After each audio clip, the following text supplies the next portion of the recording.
L'un des principaux critères de réussite de notre exploitation, c'est de s'être spécialisé.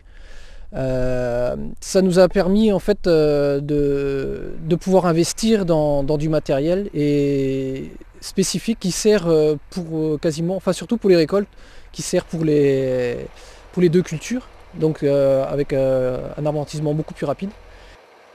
Pour réussir, pour avoir du revenu en chou-fleur, le plus important à mes yeux, c'est le planning.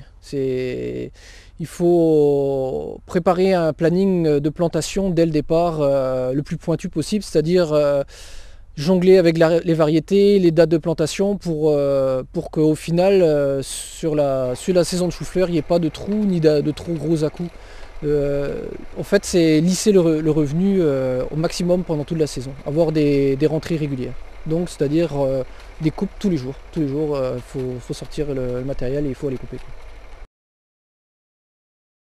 On a une comptable qui suit l'exploitation et qu'on voit régulièrement dans l'année, 3 à 4 fois par an.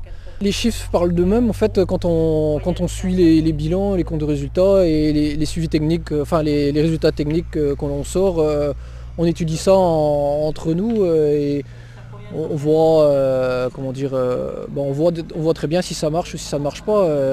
C'est une concertation après avec la comptable et puis c'est rassurant pour l'exploitation d'avoir un système de comparaison avec les autres. Parce que pour savoir si on est vraiment toujours dans les clous ou pas, quoi, si ça va ou si ça va pas. Et se passer complètement, ce serait se fermer sur soi-même et à mon avis c'est la plus mauvaise chose à faire pour être vraiment... pour être dans les bons, il faut être le plus ouvert possible et regarder le plus possible autour de soi pour voir si vraiment on est bon chez nous, quoi.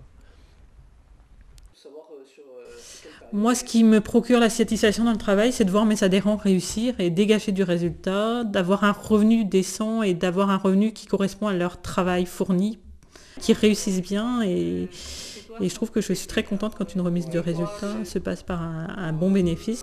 Et quand j'annonce des bons résultats comme ça, c'est un plaisir. Moi aujourd'hui, ce que je privilégie quand même chez les adhérents, c'est de maintenir une trésorerie sur l'exploitation, à savoir j'essaye au moins en année de croisière de les orienter vers 2 annuités bancaires de côté, de respecter quand même des critères d'endettement à l'hectare, à savoir si on situe en légumes plutôt classés, qu'on sera plutôt de l'ordre de 500 € à l'hectare d'endettement. On essaye de respecter ça pour ne pas qu'ils soient trop endettés et qu'ils puissent faire face aux moments plus difficiles.